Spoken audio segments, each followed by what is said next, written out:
السلام علیکم جی. حضوری بیٹھک کی طرف سے پھر آپ کی خدمت میں حاضر ہوں. آج کا ایک بڑا برننگ کوشچن ہے، ایشو بھی ہے.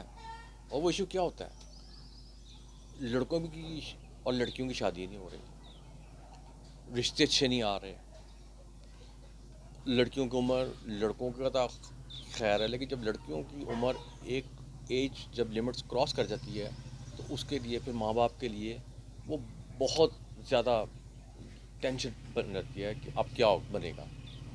اب بات کا یہ ہوتا ہے کہ رشتہ داروں میں بھی کئی رشتے مانگتے ہیں، عام طور پہ یہی دیکھا گیا ہے، تو ہم لوگ آگے سے ریفیوز کر دیتے ہیں.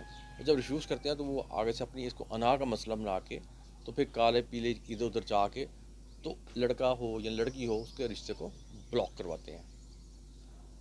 جو کہ اور آپ کو سب کو پتہ ہے کہ جو کالا علم ہے یہ کرنے والا اور کرانے والا دونوں کافر ہیں. لیکن جب اس قسم کا معاملہ آ جائے تو اس کو سب کی آنکھیں بند ہو جاتی ہیں، دماغوں پہ پردہ پڑ جاتا ہے، اور وہ یہ نہیں دیکھتے، بس وہ کہتے ہیں یہ ہم نے اگر ہمیں یہ رشتہ نہیں ملا تو ہم نے اس کا کہیں بھی نہیں ہونے دینا. اب اس کے لیے اگر یہ سارا سینیریو آپ کے سامنے ہے اور آپ چاہتے ہیں کہ لڑکا ہو یا لڑکی اس کا رشتہ جلد سے جلد ہو جائے، تو اب آپ کو میں ایک ایسا وظیفہ بتاؤں گا کہ اگر آپ اس کو 11 دن مسلسل کر لیں تو جتنی مرضی رکاوٹیں ہوں، جتنی مرضی بندشیں ہوں، جتنی مرضی نظر بد ہو، ساری ختم ہو جائے گی اور آپ کا رشتہ بھی ہو جائے گا اور بڑی اچھی جگہ ہوگا، اور انشاءاللہ وہ دوبارہ ٹوٹے گا بھی نہیں. اب ہم وظیفے کی طرف آتے ہیں. وظیفہ کیا ہے؟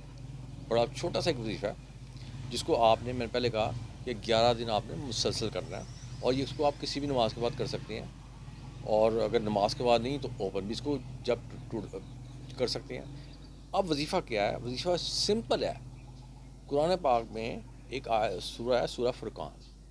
اس کی آپ نے آیت نمبر ہے 54. اب ہم آپ کو اسکرین شاٹ بھی نہیں دکھاتے، پڑھ کے بھی نہیں سناتے، اس لیے کہ اسی بہانے آپ کو قرآن پاک تو کھولیں گے. اس لیے یہ آپ کو بتایا جا رہا ہے کہ آپ نے کیا کرنا ہے. 11 دن مسلسل سورہ فرقان کی آیت نمبر 54 کو 321 مرتبہ پڑھنا ہے. اگر آپ اس کو صبح فجر کے بعد پڑھ لیں تو یہ سونے پہ سہاگا ہو جائے گا. تو اس سے کیا ہوگا کہ جتنی رکاوٹیں، بندشیں، بلیک کالا ہو پیلا ہو جتنا وہ سارا کچھ ختم ہو جائے گا، اور لڑکا ہو یا لڑکی ہو اس کا رشتہ بھی ہو جائے گا، شادی بھی اس کی بڑا اچھے قسم کا رشتہ ہوگا، اور کسی قسم کا اس کے اوپر کوئی نظر بد بھی نہیں آئے گی. یہ جو بلاکیج ہے وہ بھی ساری ختم ہو جائے گی. تو مجھے امید ہے کہ جن بچوں کے رشتوں میں رکاوٹ آ رہی ہیں یا نہیں ہو رہے، وہ اس کو خود بھی کر سکتے ہیں، ان کے والدین بھی کر سکتے ہیں. تو اس کو کر کے تو اپنے آپ کو، ماں باپ اس فریضے سے اپنی کو ادا کریں، اور بچیوں بھی اپنا مستقبل بڑھائیں اور اپنی آگے فیوچر کی طرف بڑھیں. تو مجھے اور ساتھ اگر آپ، میں وظیفہ بتاتا ہوں یا کوئی بھی وظیفہ بتاتا ہے، تو اگر آپ چاہتے ہیں کہ اس میں بڑی طاقت ہونی چاہیے تو اس کے لیے ہمیشہ آپ کو حضوری بیٹھک کی طرف جا رہا ہے کہ اس کے لیے آپ کو 5 وقت کی نمازی پڑھنا لازمی ہے. اس سے کیا ہوتا ہے؟ پختگی آ جاتی ہے اس چیز پہ.